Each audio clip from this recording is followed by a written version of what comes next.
नमस्कार, वक्त हुआ है मसला का और मैं हूं आपके साथ गौरव राजेंद्र। चरखी दादरी के बाड़रा में विकास रैली का आयोजन किया गया, जिसमें सीएम नायब सिंह सैनी ने शिरकत की। इस मौके पर सीएम सैनी ने 68 करोड़ की 19 परियोजनाओं का उद्घाटन और शिलान्यास किया।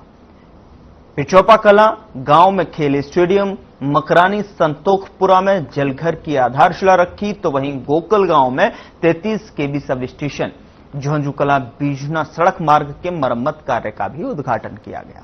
यानी कि लगातार जो है विकास की बयार के मद्देनजर जो परियोजनाओं का शिलान्यास किया गया है, उसमें कहीं न कहीं 19 परियोजनाओं का उद्घाटन और शिलान्यास किया गया है, जिससे कहीं न कहीं विकास की एक जो रोडमैप है उसको इसमें सहभागिता मिलती हुई नजर आएगी और विकास होता हुआ विकास यहां पर देखने को मिलेगा। चूंकि हरियाणा की राजनीति में जब से जो है सीएम सैनी ने कदम रखा सीएम के तौर पर, तो उन्होंने और उनके नुमाइंदों ने भी लगातार से विकास को लेकर जो है मुद्दा उठाया और विकास को गिनाते हुए भी नजर आते रहे हैं बड़ी बड़ी मंचों को लेकर।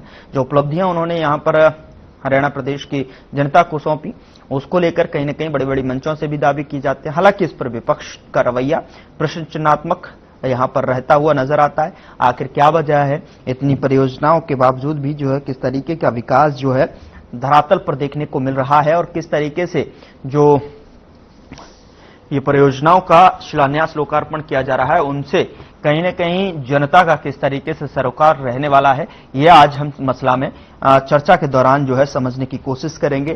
क्या कुछ विपक्ष का इस पर रवैया रहता है, ये भी जानने की कोशिश करेंगे। और ये 68 करोड़ की जो परियोजना है, उनमें जो है 19 परियोजनाओं का इसमें उद्घाटन और शिलान्यास किया है। तो विकास रैली का जो आयोजन था उसमें सीएम सैनी ने 19 परियोजनाओं का उद्घाटन किया है।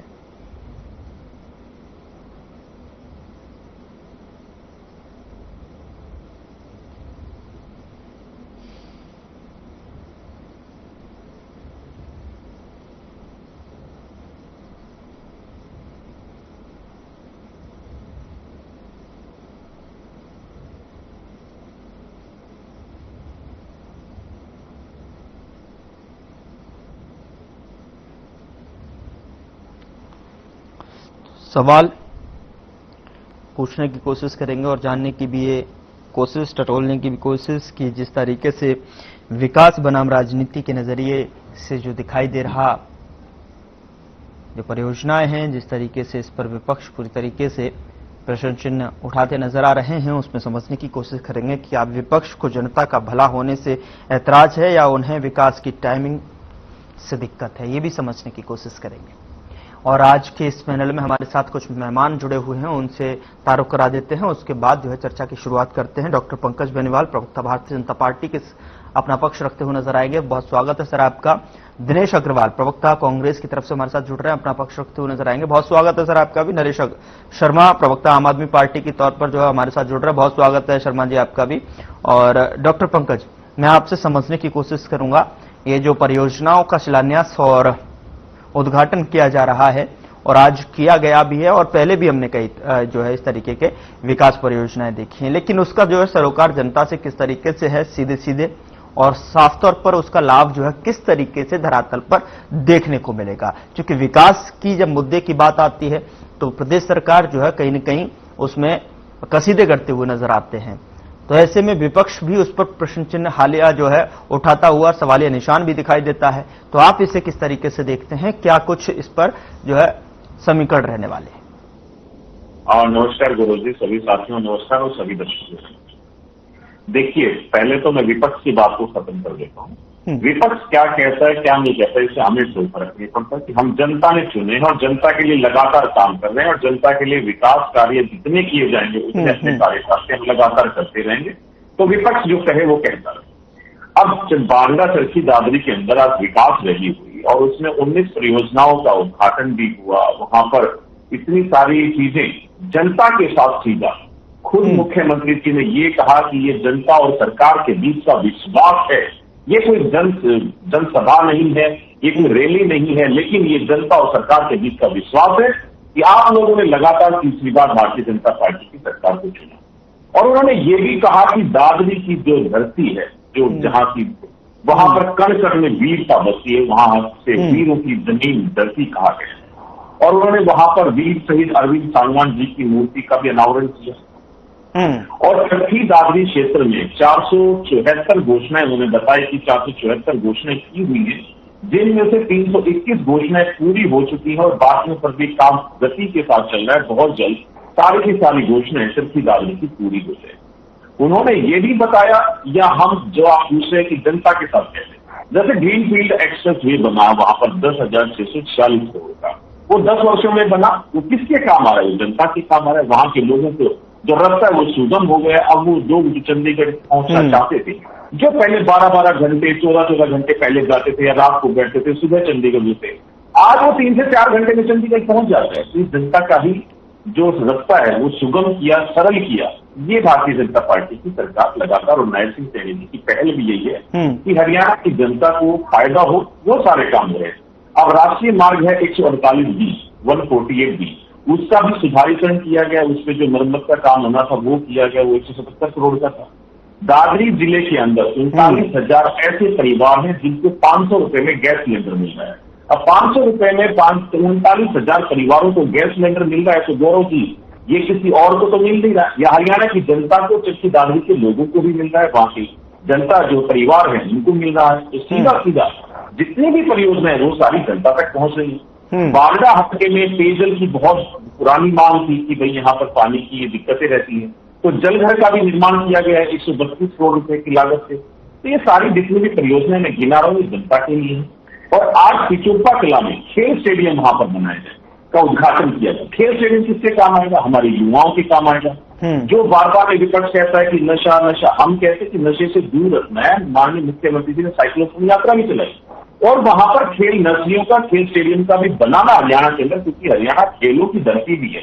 यहाँ से जितने भी मेडल पूरे देश में आए, लेकिन आधे हरियाणा के होते हैं। तो हरियाणा के अंदर खेल स्टेडियम का भी आज उद्घाटन किया गया, आधारशिला रखी गई। वहां पर मकड़ाना और सतोपुरा एक गांव है, वहां पर जलघर का है, उसका भी आधारशिला रखी गई। गोकुल कला गांव है, वहां पर 32 KV सबस्टेशन का उद्घाटन किया गया। जोजू कला एक गांव है, उसको महाग्राम में शामिल किया जाएगा, ऐसा माननीय मुख्यमंत्री जी ने कहा। जोजू कला को ही उप तहसील बनाने के लिए ग्रामीणों की एक मांग थी, उसको कैबिनेट की जो सब कमेटी है उससे समक्ष रखा जाएगा। ये भी जनता को विश्वास दिलाए। अगर नई अनाज मंडी बनाने की बात आए, अगर भूमि उपलब्ध हो जाती है तो बारडा के अंदर नई अनाज मंडी बनेगी। बारडा के अंदर ही जो बिजली विभाग है उसका नया कार्यालय बनाया जाएगा। बिजली को सब डिवीजन बनाने की भी घोषणा की गई। बारडा के अंदर ही आज पब्लिक हेल्थ के सब डिवीजन के दर्जे की अगर फिजिबिलिटी है तो फिजिबिलिटी चेक करके उसको वो भी किया जाएगा। पाचुवाल के गांव है, वहां पर अगर भूमि उपलब्ध हो जाती है गांव की तरफ से, तो पशु चिकित्सालय का भी निर्माण होगा। सरकार उसकी तरफ पहल कर रही है कि वहां ग्रामीण क्षेत्र है तो पशु चिकित्सालय भी होना चाहिए। वहां के जो पशु हैं उनकी भी देखभाल के लिए माननीय मुख्यमंत्री जी के दिमाग में वो सारी चीजें हैं जो जनता को वहां पर चाहिए। मकानों के ऊपर से भी हाई टेंशन वायर देंगी है वहां से, उन वायरों को भी हटाने के लिए 3 करोड़ की घोषणा की गई कि 3 करोड़ की लागत से वो तारें सारी हटा दी जाएंगी। बारडा विधानसभा में और विकास कार्य ज्यादा हो, उसके लिए अतिरिक्त 5 करोड़ रुपए देने की भी घोषणा की गई। गांवों को एक गांव से दूसरे गांव तक जोड़ने के लिए जो कच्चे रास्ते थे उनको पक्का करने के निर्माण के लिए 5 करोड़ की घोषणा की गई। 48.31 किलोमीटर की 12 सड़कें ऐसी हैं जो टूटी हुई थी, उनका रिपेयर का काम, मरम्मत का काम करने के लिए 20 करोड़ की लागत आएगी, उसकी भी घोषणा कर दी गई। मार्केटिंग बोर्ड की 13.8 किलोमीटर की 5 सड़कें जिनका स्पेशल रिपेयर वर्क का काम चालू कर दिया गया है। तो ये जितनी भी चीजें हैं, चाहे वो जलघर हो, चाहे वो स्टेडियम हो, चाहे बिजली घर की बात हो, चाहे हम हेल्थ उसकी बात कर लें, हाई टेंशन वायर आने की बात कर लें, जितनी भी चीजें आज माननीय मुख्यमंत्री जी ने की, ये सारी की सारी बारडा और चरखी दादरी की जनता को समर्पित थी। इसीलिए उन्होंने कहा कि ये आज जन रैली नहीं है या जनसभा नहीं है, ये जनता और सरकार के बीच का एक विश्वास है। जो आप लोग विश्वास दिखाते हैं उनका भारतीय जनता पार्टी की सरकार पूर्व में रहे मनोहर लाल जी और आज नायब सिंह सैनी जी लगातार जनता को विकास कार्यों के साथ और हरियाणा को विकसित हरियाणा बनाते हुए लगातार आगे बढ़े। तो सारी जितनी भी परियोजनाएं सीधा जनता को बेनिफिट पहुंचाने के लिए, जनता का रास्ता सुगम और सरल करने के लिए। ठीक है, जनता को इसको जो है सीधा लाभ बता रहे हैं आप। जो है जो परियोजनाएं होती हैं वो सरकार कहीं न कहीं सीधा जनता तक पहुंचाने के लिए जो है यहाँ पर कृत संकल्प है। लेकिन ऐसे में जो है दिनेश अग्रवाल जी, आप क्या समझते हैं इन जो परियोजनाओं से लोकार्पण और शिलान्यास कर जो है जनताओं के बीच में 68 करोड़ से भी ज्यादा की जो परियोजना है, 19 परियोजना जिनका लोकार्पण किया गया, शिलान्यास किया गया, क्या आप जो है मानते हैं क्योंकि जो योजनाएं जमीन पर भी उतनी ही प्रभावशाली होंगी जितनी घोषणाओं में दिखाई दे रही हैं? जितनी घोषणाओं से मंचों से जो है जितनी प्रभावशाली दिखाई दे रही है उतनी जमीन पर, धरातल पर भी इसका जो है असर देखने को मिलेगा? दिनेश, आपके माध्यम से हर खबर चैनल देख रहे लाखों दर्शकों को नमस्कार। पैनल पर बैठे भाई पंकज जी, भाई नरेश जी, दोनों को मेरा नमस्कार। गौरव भाई, आपने डिबेट का विषय रखा कि मुख्यमंत्री जी ने उद्घाटन और शिलान्यास, 19 उद्घाटन और शिलान्यास दोनों मिलाकर 68 करोड़ की परियोजना। मेरे भाई ने विस्तार से उनके ऊपर चर्चा की। कोई भी सरकार अगर जनहित का काम करती है तो निश्चित तौर पर जनता उसका स्वागत करती है और विपक्ष को भी उसका स्वागत करना चाहिए। सरकार बनाई किस लिए जाती है? जनता के काम करने के लिए बनाई जाती है, जनता के हित की रक्षा करने के लिए सरकार बनाई जाती है। और फिर हमारे हरियाणा प्रदेश के अंदर तो 2 लाख करोड़ रुपए का बजट पेश किया था माननीय मुख्यमंत्री जी ने। 2 लाख करोड़ के बजट में 68 करोड़ रुपया कोई इतनी बड़ी चीज नहीं है। परंतु मुझे समझ एक बात नहीं आ रही अभी तक जी कि जो सरकार 40,000 विद्यार्थियों के फ्री बस पासेज को रद्द करती है, 40,000 स्टूडेंट जिनकी लाइफ को स्पॉइल किया गया, अगर एक विद्यार्थी पर एक साल में सरकार का फ्री बस पास पे 1,000 रुपया भी खर्चा होता है, अगर 1,000 भी खर्च होता है तो ये राशि 4 करोड़ बनती है, इससे ज्यादा नहीं बनती। उस सरकार की नीयत के ऊपर हम उंगली ना उठाएं तो किस पे उठाएं? जो सरकार पढ़ते हुए 10th और 12th के बच्चों के टैब वापस ले ले, जो सरकार बीपीएल कार्ड को खत्म करने के लिए नए उसके अंदर बाधाएं खड़ी कर दे, जो सरकार 2 लीटर सरसों का तेल बीपीएल के कार्ड होल्डर को जो 40 रुपए में मिलता था उसके आज 100 रुपए वसूल कर रही है। क्या 60 रुपए एक्स्ट्रा वसूल करने से सरकार के खजाने में बहुत बड़ी वृद्धि हो जाएगी? क्या सरकार का खजाना बहुत बड़ी परियोजनाओं को लागू करने के लिए सक्षम हो जाएगा? क्या वो गरीब परिवार जो बीपीएल के दायरे में है, अगर उसे 40 रुपए में 2 लीटर सरसों का तेल मिल रहा था और आप आज उससे 100 रुपए वसूल रहे हैं, आपने कितना बड़ा जनहित का काम किया। दूसरी तरफ माननीय मुख्यमंत्री जी 80 करोड़ रुपए का अपने लिए हेलीकॉप्टर खरीदते हैं। हरियाणा प्रदेश, उत्तर प्रदेश, मध्य प्रदेश और राजस्थान की तरह कोई बहुत बड़ा क्षेत्रफल का प्रदेश नहीं है, पहली बात। दूसरी बात, ये हिमाचल या जम्मू कश्मीर की तरह कोई पर्वतीय क्षेत्र नहीं है कि जहां पर भूस्खलन होगा, कोई और बड़ी समस्या होगी तो आपको रोज हवाई सर्वे करने पड़ेंगे, या बिहार जैसा प्रदेश नहीं है कि जहां पर हर साल बाढ़ आनी है, आपको हवाई सर्वेक्षण करने हैं। अगर हरियाणा में कभी कोई बाढ़ आती है तो उसके लिए प्राइवेट हेलीकॉप्टर अगर आप अरेंज करते हैं तो उसका खर्चा कम पड़ेगा, बल्कि ये जो हेलीकॉप्टर आपने खरीदा है इसका साल का रखरखाव बहुत ज्यादा महंगा पड़ेगा। जो मुख्यमंत्री अपनी सुविधा के लिए 80 करोड़ रुपए का हेलीकॉप्टर खरीद ले और गरीबों के पेट पर लात मारता हो, वो मुख्यमंत्री। कुछ लोग खाते पीते तो बहुत बढ़िया हैं, पर फिर भी उनकी सेहत नहीं बनती। पिचके हुए गाल हैं, हड्डियां निकली हुई हैं, पैंटें ढीली हैं, कपड़े जचते नहीं, कोई पर्सनैलिटी नहीं। ऐसे लगता है इधर से खाए जा रहे हैं, उधर से निकले जा रहा है, क्योंकि उनका पाचन तंत्र खराब है। और जब तक के पाचन तंत्र दुरुस्त नहीं होगा, वो जितना मर्जी अच्छे से अच्छा खा ले, उनकी सेहत नहीं बन सकती। इसलिए हमारी संस्था सन्यासी आयुर्वेदा ने एक ऐसी दवा का निर्माण किया है जो कि आपके लिवर को, आपके पाचन तंत्र को दुरुस्त करने का काम करती है, ताकि आप जो भी खाएं उसका पूरे का पूरा निचोड़ आपके शरीर को लगे। आपकी भूख बढ़े, खाया पिया सही से लगे, नया खून बने, हड्डियों में जान आए, वजन बढ़े और आप मोटे तगड़े खूबसूरत पर्सनैलिटी के मालिक बन जाएं।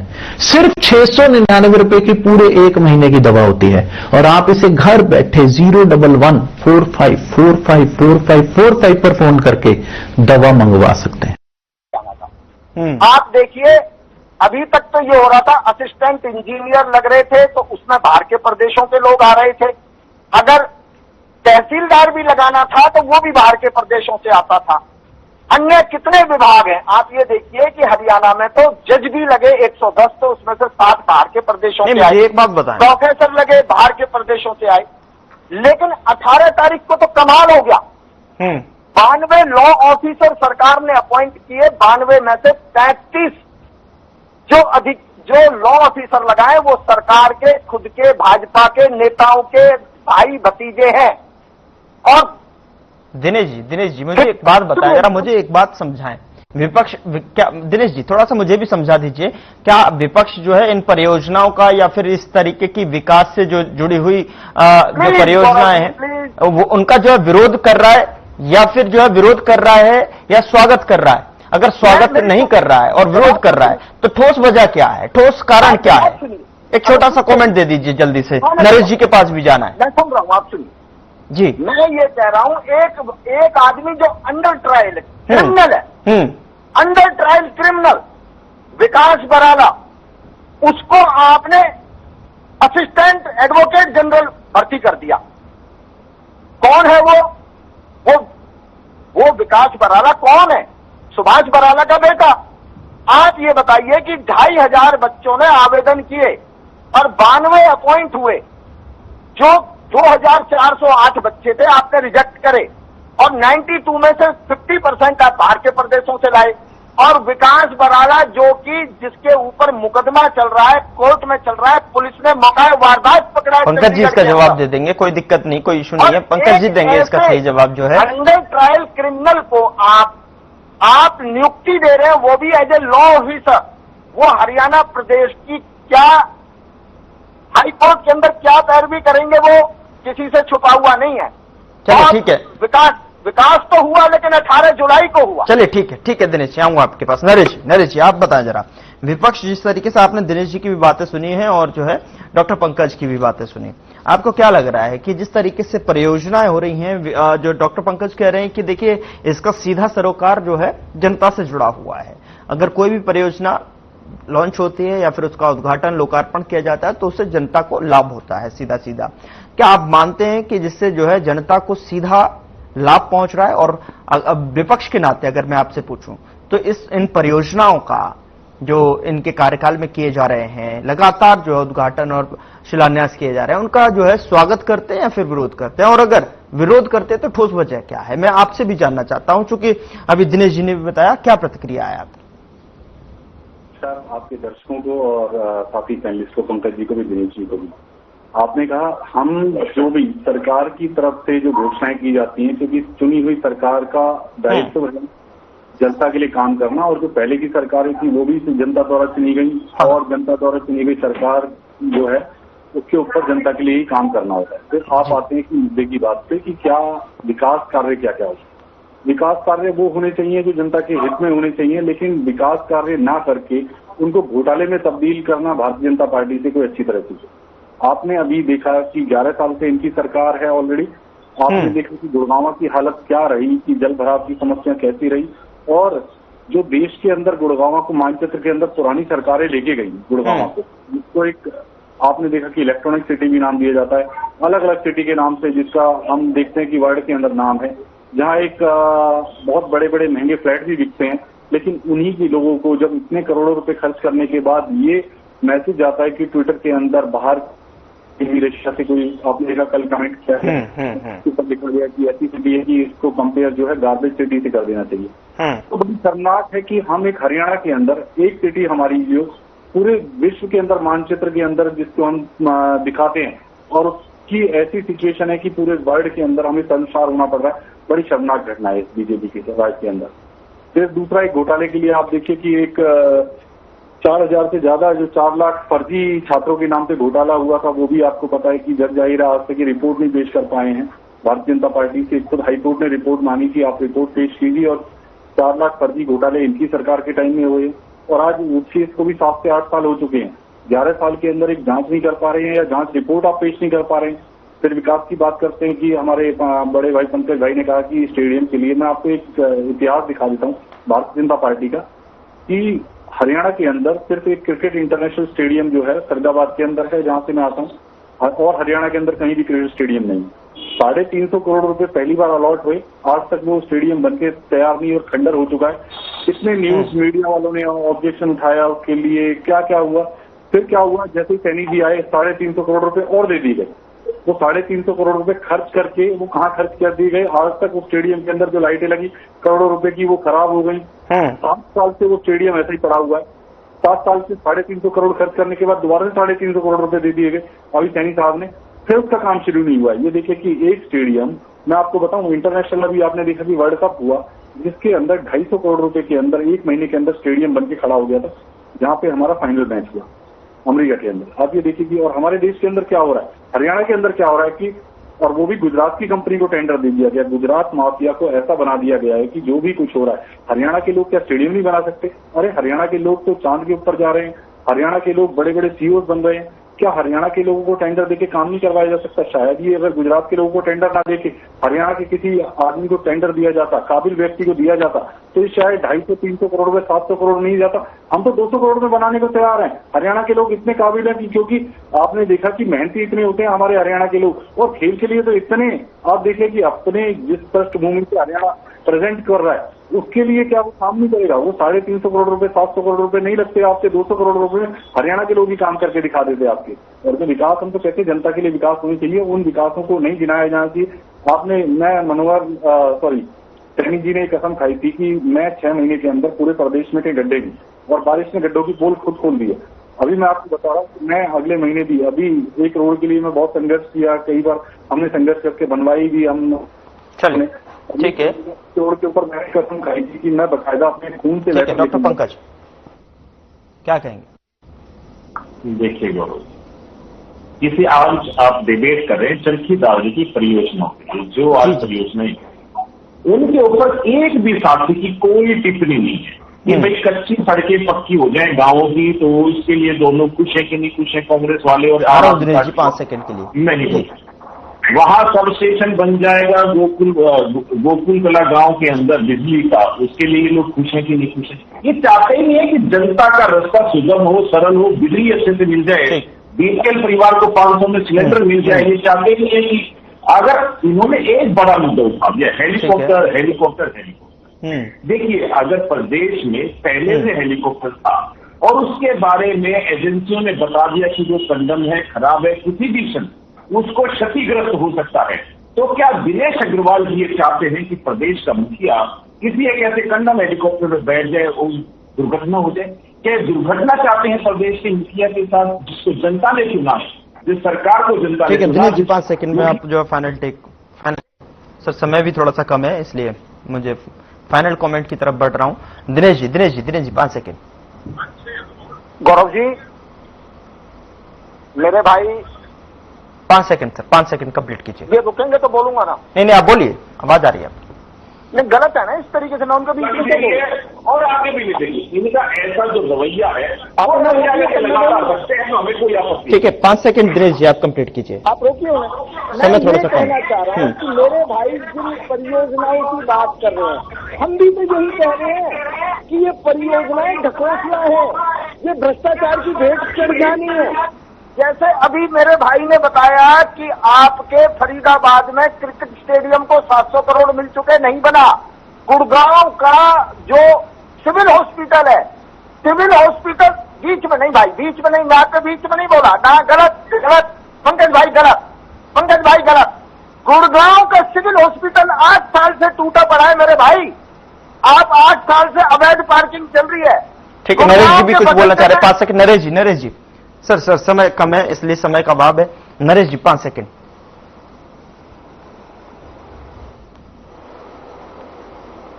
नरेश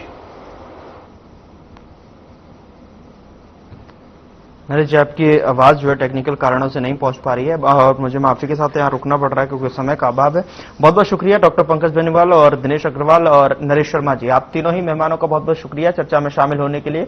बहरहाल ये देखने वाली बात होगी कि जिस तरीके से विकास के जो दावे किए जाते हैं और उसके मद्देनजर सरकार जो परियोजना और लोकार्पण का जो काम है वो यहां पर लगातार जनता के हित में करती हुई नजर आती है, उसका समीकरण किस तरीके से धरातल पर सरोकार जनता से किस तरीके का दिखाई देता है, किस तरीके का सीधा असर जो है जनता के हित में दिखाई देगा, ये वाली देखने वाली बात होगी। फिलहाल मसला में इतना ही। नमस्कार।